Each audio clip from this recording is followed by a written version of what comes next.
Janet Yellen. There's a wonderful biography of one of my favorite secretaries of state, John Hay, called All the Great Prizes. And if anybody sort of embodies that, it's Secretary Yellen, because she really has had all the great prizes. As the head of the Council of Economic Advisors, chair of the Fed, now Secretary of Treasury. It's an extraordinary career of public service. And of course, for us here at SAIS, it's combined with the fact that she's an extraordinary scholar as well as a practitioner. And one of the leading voices on economic policy in our country, as a longtime leader in the academic community, as the president of the American Economic Association, and as a scholar here just up the street at Brookings. So it's particularly fitting that we are able to host her here. And it's particularly fitting that we're able to host her on this issue that she's going to discuss today, which is one of the most consequential issues of our time. So I know you're all eager to hear from her, and so I'd ask you to join me in welcoming Secretary of the Treasury, Janet Yellen.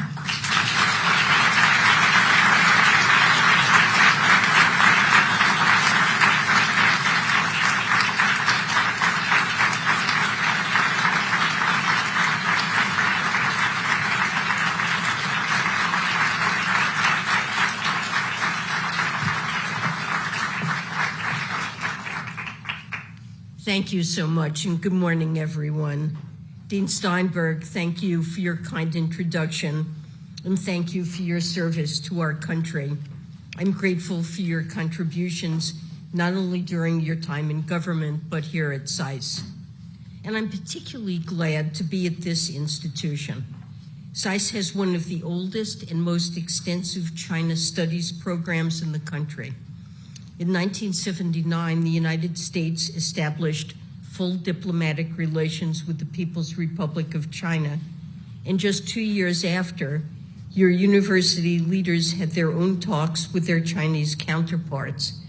The goal was to see whether Johns Hopkins and Nanjing University could partner together to educate future leaders. The result? The establishment of the Hopkins Nanjing Center in 1986, one of the first Western academic programs in modern China. This collaboration has been tested by the realities and complexities of our bilateral relationship, but I believe the students on this campus have served as a reminder of the respect that the American and Chinese people have for each other. And they demonstrate that people around the world can learn from one another if we communicate openly and honestly, even and especially when we disagree. Since I began my career, the relationship between the United States and China has undergone a significant evolution. In the 1970s, our relationship was defined by rapprochement and gradual normalization. I watched President Nixon make his famous journey to China in 1972, and I heard our two countries begin to speak to each other again after decades of silence. In the years that followed, I saw China choose to implement market reforms and open itself to the global economy, driving an impressive rise into the second largest economy in the world. Its development was supported by assistance from the World Bank and other international economic institutions, and the U.S. Congress and successive administrations played a major role in supporting China's integration into global markets. But in recent years, I've also seen China's decision to pivot away from market reforms toward a more state-driven approach that has undercut its neighbors and countries across the world. This has come as China is striking a more confrontational posture toward the United States and our allies and partners, not only in the Indo-Pacific, but also in Europe and other regions. Today, we're at a critical time. The world is confronting the largest land war in Europe since World War II, just as it recovers from a once-in-a-century pandemic. Debt challenges are mounting for low and middle-income countries. Some nations, including our own, have faced pressure on their economic and financial systems. And a UN report released last month indicates that the Earth is likely to cross a critical global warming threshold within the next decade if no drastic action is taken. Progress on these issues requires constructive engagement between the world's two largest economies, yet our relationship is clearly at a tense moment. So today I'd like to discuss our economic relationship with China.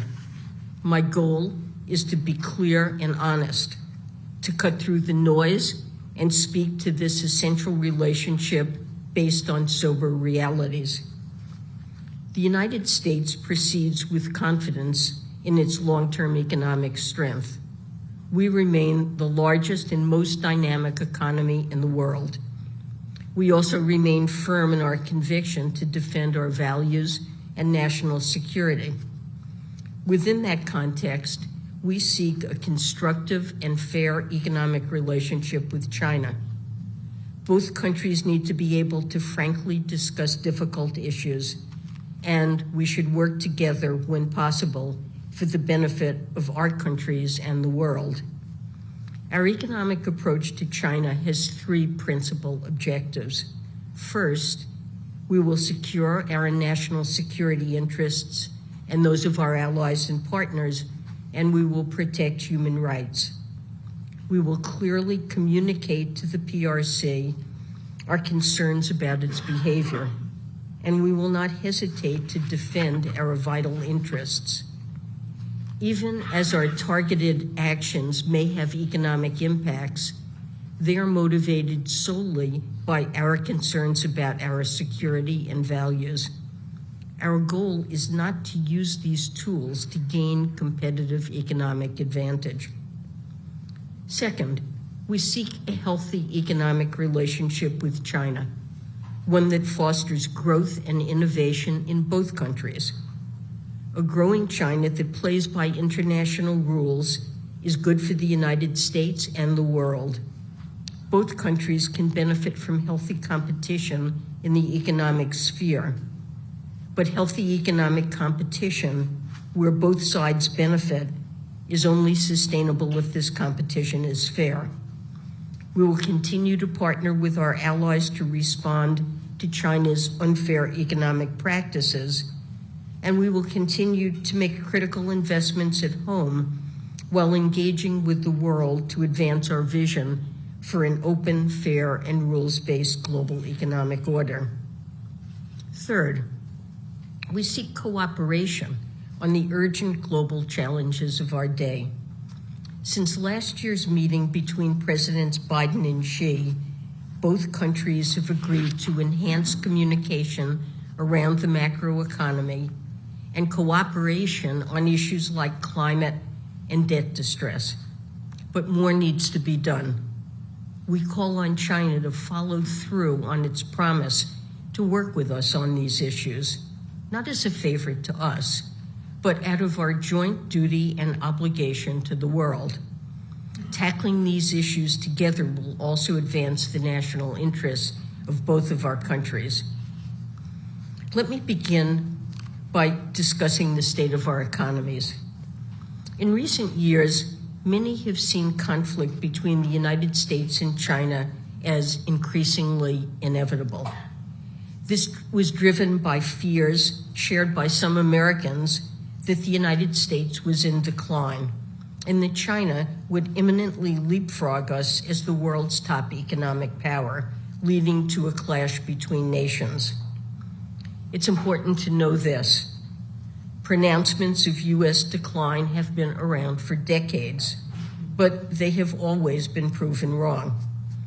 The United States has repeatedly demonstrated its ability to adapt and reinvent to face new challenges, and this time will be no different, and the economic statistics show why. Since the end of the Cold War, the American economy has grown faster than most other advanced economies. And over the past 2 years, we have mounted the strongest post-pandemic recovery among major advanced economies. Our unemployment rate is near historic lows. Real GDP per capita has reached an all-time high. And we have experienced the strongest two-year growth in new businesses on record. This recovery is made possible by the strength of our economic fundamentals. Of course, this does not mean that our work is finished. Our top economic priority is to rein in inflation while protecting the economic gains of our recovery. A few weeks ago, the United States took decisive action to strengthen public confidence in the banking system after the failures of two regional institutions. The U.S. banking system remains sound, and we will take any necessary steps to ensure the United States continues to have the strongest and safest financial system in the world.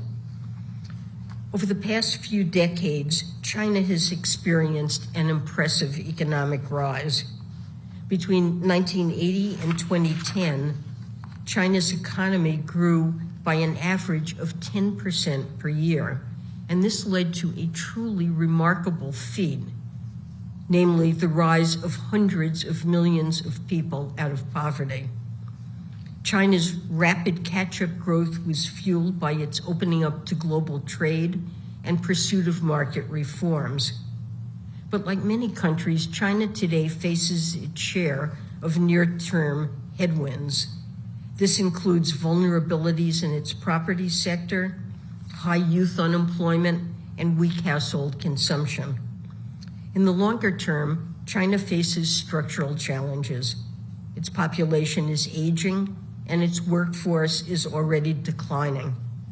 And it's experienced a sharp reduction in productivity growth amid its turn toward economic nationalism and policies that substantially increase the government's intervention in the economy. None of these recent developments detract from China's progress or the hard work and talent of the Chinese people. But China's long-run growth rate seems likely to decline.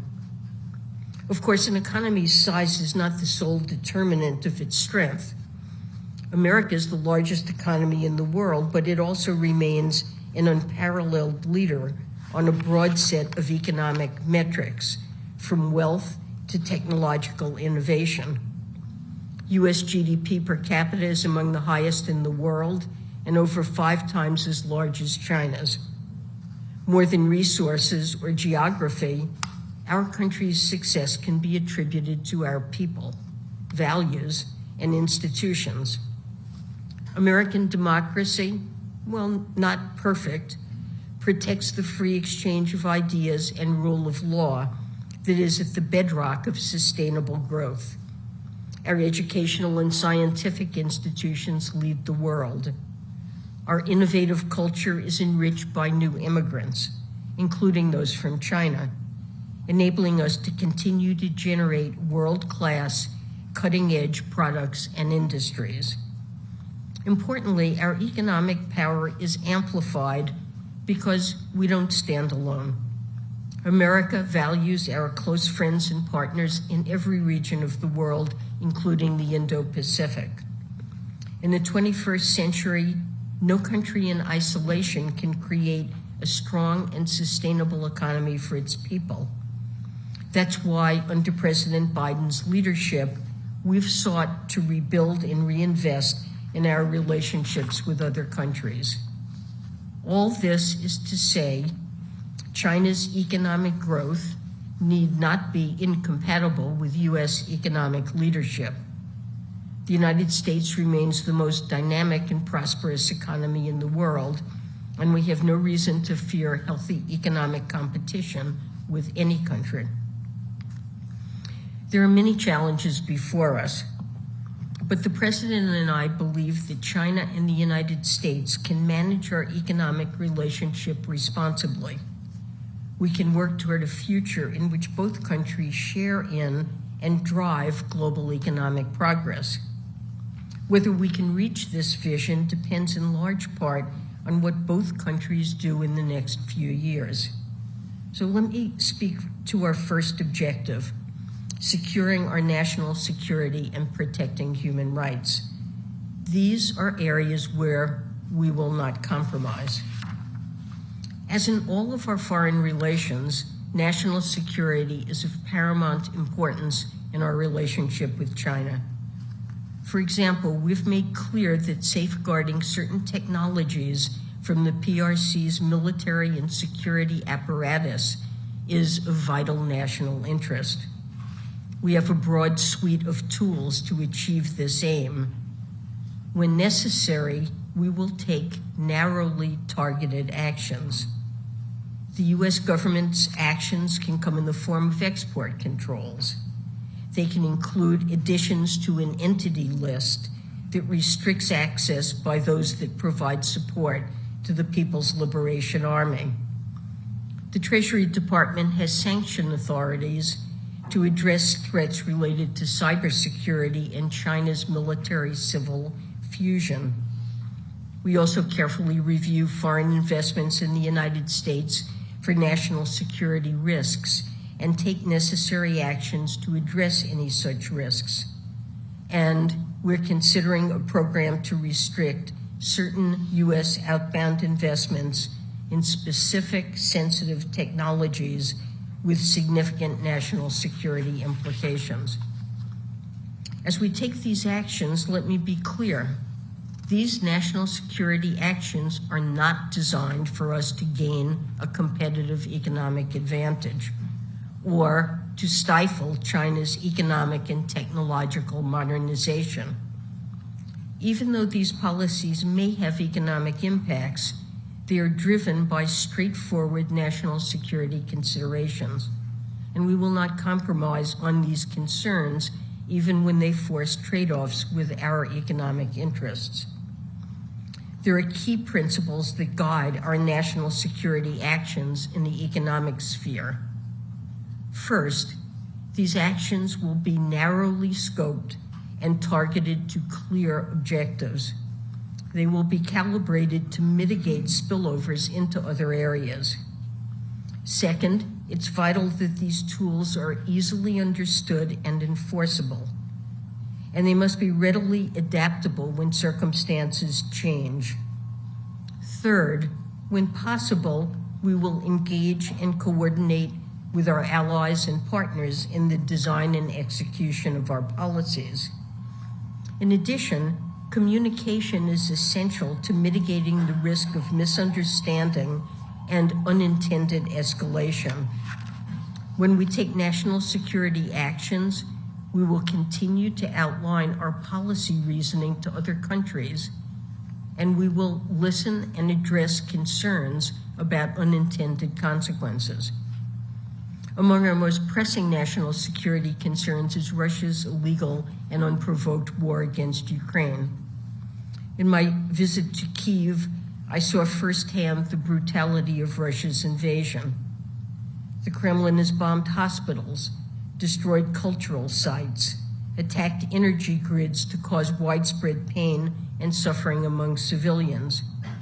Ending Russia's war is a moral imperative, and it will save many innocent lives. As I've said, it's also the single best thing we can do for the global economy. To help end Russia's war, we have mounted the swiftest, most unified, and most ambitious multilateral sanctions regime in modern history. Our broad coalition of partners has also provided assistance to Ukraine so it can defend itself. China's no-limits partnership and support for Russia is a worrisome indication that it is not serious about ending the war. It is essential that China and other countries do not provide Russia with material support or assistance with sanctions evasion. We will continue to make the position of the United States extremely clear to Beijing and companies in its jurisdiction. The consequences of any violations would be severe. Like national security, we will not compromise on the protection of human rights. This principle is foundational to how we engage with the world. With our own eyes, the world has seen the PRC government escalate its repression at home. It has deployed technology to surveil and control the Chinese people, technology that it is now exporting to dozens of countries. Human rights abuses violate the world's moral conscience. They also violate the foundational principles of the United Nations, which virtually every country, including China, has signed on to. The United States will continue to use our tools to disrupt and deter human rights abuses wherever they occur around the globe.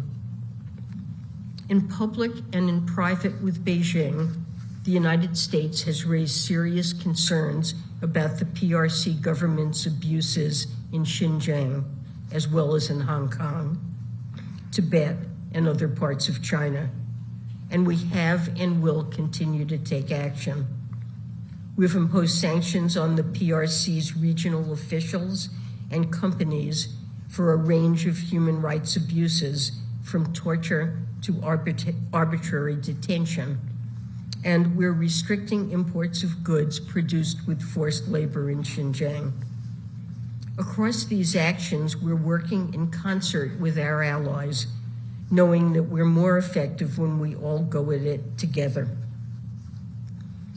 As we protect our securities interests and human rights values, we will also pursue our second objective, healthy economic engagement that benefits both countries.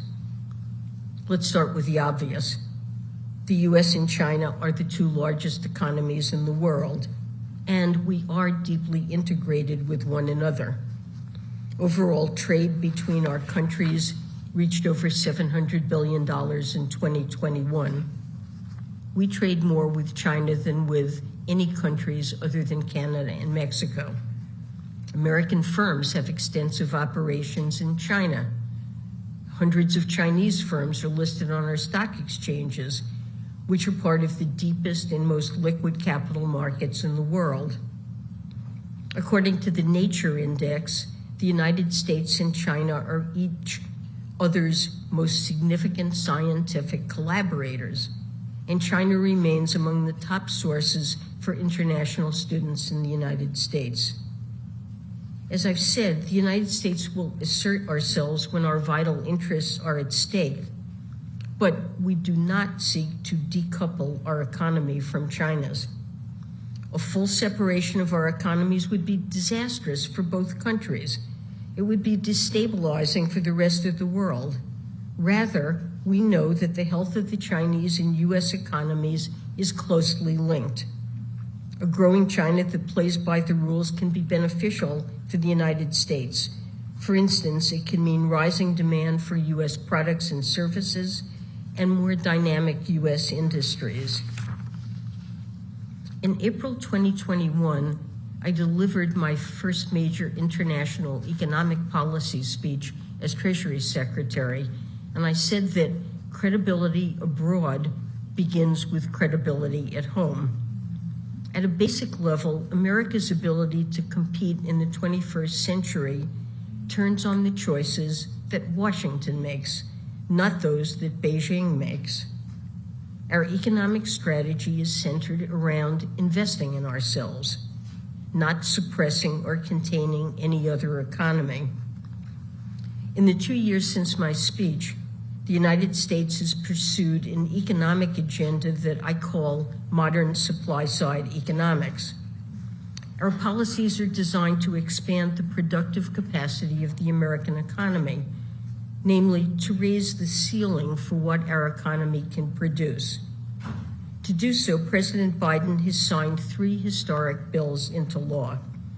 We've enacted the bipartisan infrastructure law, our generation's most ambitious effort to modernize roads, bridges, and ports, and broaden access to high-speed internet. We've mounted an historic expansion of American semiconductor manufacturing through the CHIPS and Science Act, and we're making our nation's largest investment in clean energy with the Inflation Reduction Act. These actions have fortified U.S. strength in the industries of the future, and they're lifting our long-term economic outlook. It's important to understand the nature of the healthy economic competition that the United States is pursuing.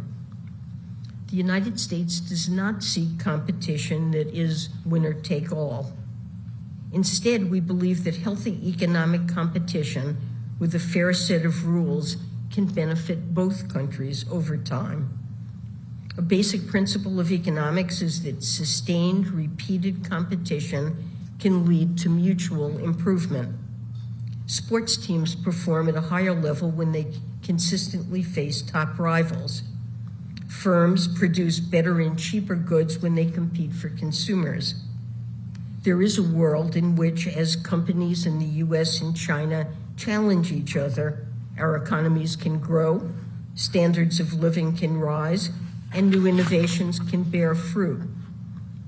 For example, China has benefited from American inventions like the personal computer and the MRI. In the same way, I believe that new scientific and medical developments from China can benefit Americans and the world and spur us to undertake even more leading-edge research and innovation. But this type of healthy competition is only sustainable if it's fair to both sides. China has long used government support to help its firms gain market share at the expense of foreign competitors. But in recent years, its industrial policy has become more ambitious and complex. China has expanded support for its state-owned enterprises and domestic private firms to dominate foreign competitors. It's done so in traditional industrial sectors as well as emerging technologies. This strategy has been coupled with aggressive efforts to acquire new technological know-how and intellectual property, including through IP theft and other illicit means. Government intervention can be justified in certain circumstances, such as to correct specific market failures. But China's government employs non-market tools at a much larger scale and breadth than other major economies. China also imposes numerous barriers to market access for American firms that do not exist for Chinese businesses in the United States. For example, Beijing has often required foreign firms to transfer proprietary technology to domestic ones simply to do business in China. These limits on access to the Chinese market tilt the playing field in favor of Chinese firms. Further, we're concerned about a recent uptick in coercive actions targeting U.S. firms, which comes at the same moment that China states that it is reopening for foreign investment. The actions of China's government have had dramatic implications for the location of global manufacturing activity, and they have harmed workers and firms in the U.S. and around the world. In certain cases, China has also exploited its economic power to retaliate against and coerce vulnerable trading partners. For example, it's used boycotts of specific goods as punishment in response to diplomatic actions by other countries. China's pretext for these actions is often commercial, but its real goal is to impose consequences on choices that it dislikes and to force sovereign governments to capitulate to its political demands. The irony is that open, fair, and rules-based global economy the United States is calling for is the very same international order that helped make China's economic transformation possible. And the inefficiencies and vulnerabilities generated by China's unfair practices may end up hurting its own growth. China's senior officials have repeatedly spoken about the importance of allowing markets to play a decisive role in resource allocation, including in a speech just earlier this year. It would be better for China and the world if Beijing were to actually shift policies in these directions and meet its own stated reform ambitions. As we press China on its unfair economic practices, we will continue to take coordinated actions with our allies and partners in response. A top priority for President Biden is the resilience of our critical supply chains. In certain sectors, China's unfair economic practices have resulted in the overconcentration of the production of critical goods inside China. Under President Biden's leadership, we're not only investing in manufacturing at home, we're also pursuing a strategy called friendshoring that is aimed at mitigating vulnerabilities that can lead to supply disruptions. We're creating redundancies in our critical supply chains with a large number of trading partners that we can count on. Of course, we know that the best way for us to strengthen the global economic order is to show the world that it works. Our investments in the international financial institutions and efforts to deepen our ties around the world are enabling more people to benefit from the international economic system. We're also accelerating our commitments in the developing world. For example, the United States and the rest of the G7 aim to mobilize $600 billion in high-quality infrastructure investments by 2027. Our focus is on projects that generate positive economic returns and foster sustainable debt for these countries. And when the international system needs updating, we will not hesitate to do so. The United States is working with shareholders to evolve the multilateral development banks to better combat today's pressing global challenges like climate change, pandemics, and fragility and conflict. As we set the terms of our economic engagement with China, we will also pursue our third objective, cooperation on major global challenges. It's important that we make progress on global issues regardless of our other disagreements. That is what the world needs from its two largest economies. As a foundation, we must continue to develop steady lines of communication between our countries for macroeconomic and financial cooperation. Economic developments in the United States and China can quickly ripple through the global financial markets and broader economy. We must maintain a robust exchange of views about how we're responding to economic shocks. My conversations with Vice Premier Liu He and China's other senior officials have been a good start, and I hope to build on them with my new counterpart. Beyond the macroeconomy, there are two specific global priorities I'd like to highlight today: debt overhang and climate change. These issues can best be managed if both countries work together and in concert with our allies and partners. First, we must work together to help emerging markets and developing countries facing debt distress. The issue of global debt is not a bilateral issue between China and the United States. It is about responsible global leadership. China's status as the world's largest official bilateral creditor imposes on it the same inescapable set of responsibilities as those on other official bilateral creditors when debt cannot be fully repaid.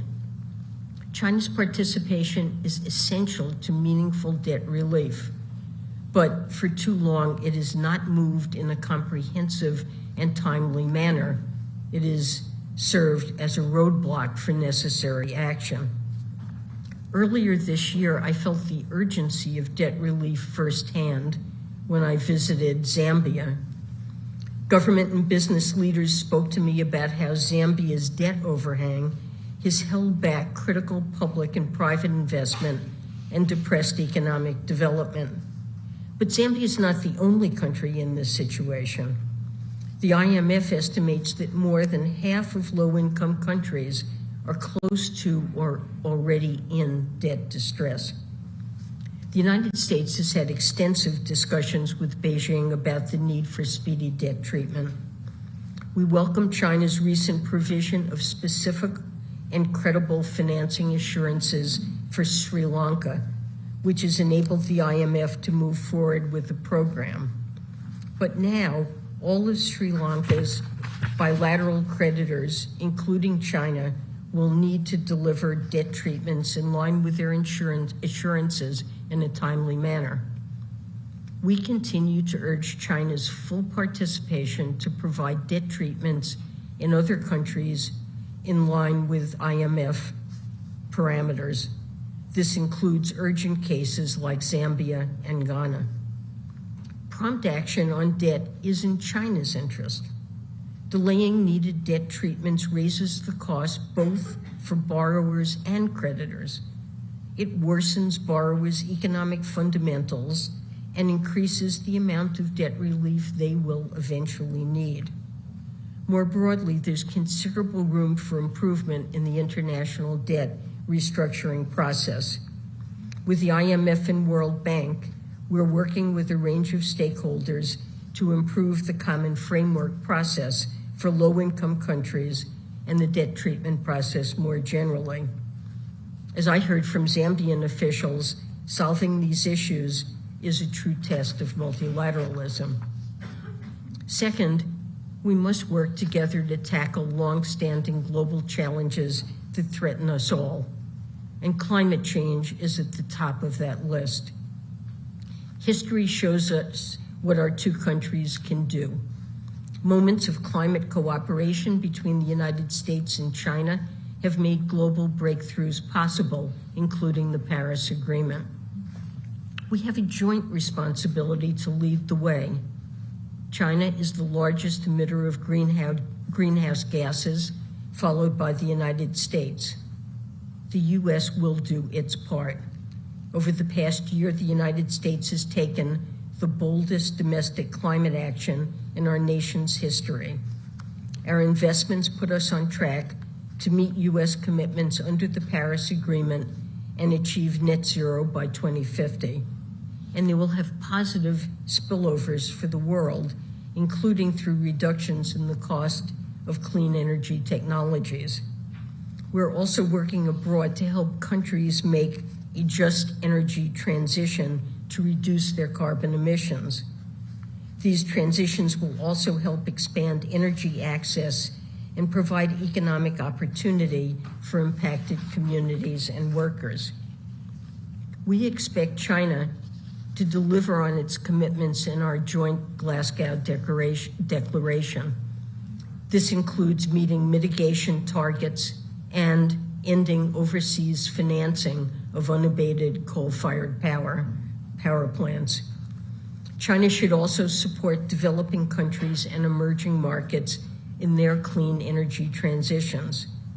Further, we look forward to working together to boost private capital flows as co-chairs of the G20 Working Group on Sustainable Finance. We stand ready to work with China on the existential challenge of climate change, and we urge China to seriously engage with us and deliver on its commitments. The stakes are too high not to. Well, some see the relationship between the U.S. and China through the frame of great power conflict, a zero-sum bilateral contest where one must fall for the other to rise. President Biden and I don't see it that way. We believe that the world is big enough for both of us. China and the United States can and need to find a way to live together and share in global prosperity. We can acknowledge our differences, defend our own interests, and compete fairly. Indeed, the United States will continue to proceed with confidence about the fundamental strength of the American economy and the skill of American workers. But as President Biden said, we share a responsibility to prevent competition from becoming anything ever near conflict. Negotiating the contours of engagement between great powers is difficult, and the United States will never compromise on our security or principles, but we can find a way forward if China is also willing to play its part. That's why I plan to travel to China at the appropriate time. My hope is to engage in an important and substantive dialogue on economic issues with my new Chinese government counterpart following the political transition in Beijing. I believe this dialogue can help lay the groundwork for responsibly managing our bilateral relationship and cooperating on areas of shared challenge to our nations and the world. As you know, I'm an economist by trade. Economics is popularly seen as a field concerning the structure and performance of entire economies. But at its most granular level, economics is much more foundational. It's the study of choices that people make, specifically how people make choices under specific circumstances of scarcity, of risk, and sometimes of stress, and how choices by individuals and firms affect one another and how they add up to a national or global picture. In other words, an economy is just an aggregate of choices that people make. The relationship between the United States and China is the same. Our path is not preordained, and it is not destined to be costly. The trajectory of this relationship is the aggregate of choices that all of us in these two great powers make over time, including when to cooperate, when to compete, and when to recognize that even amid our competition, we have a shared interest in peace and prosperity. The United States believes that responsible economic relations between the U.S. and China is in the self-interest of our peoples. It is the hope and expectation of the world. And at this moment of challenge, I believe it must be the choice that both countries, the United States and China, make. Thank you.